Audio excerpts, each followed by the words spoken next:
oh, this is perfect timing for this region. This region has had a long history of undernutrition, and most countries are getting on top of that. But screaming up behind them is the obesity, the diabetes, the chronic diseases, non-communicable diseases that the Asian countries really need to deal with. It's now by far the biggest problem, health problem that Asian countries are dealing with. And to be honest, it's been a little bit late in getting organised and focusing on the whole diabetes, chronic diseases, obesity side of things. Informus was developed because of a need to benchmark and monitor progress on making food environments healthier to try to reduce NCDs. So nutrition is by far the biggest risk factor for non-communicable diseases.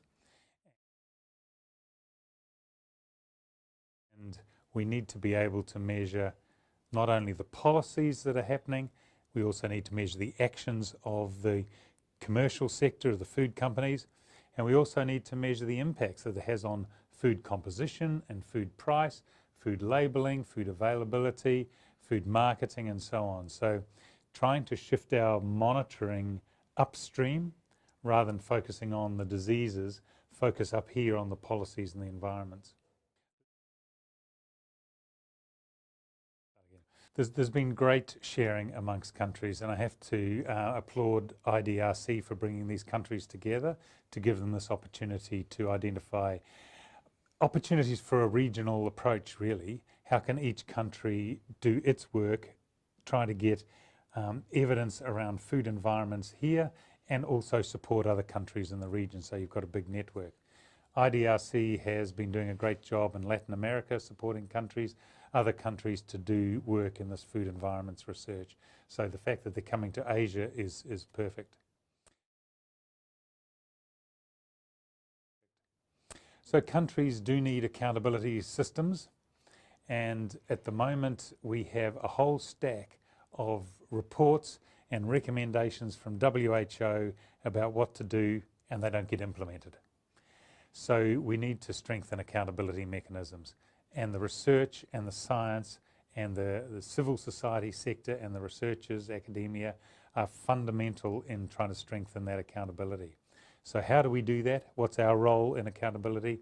That's to do the measurements and to do the monitoring, benchmarking, sharing it with the decision makers, and then try to support them to create better policies. We need to lift our game as researchers and civil society to be able to help governments to achieve this.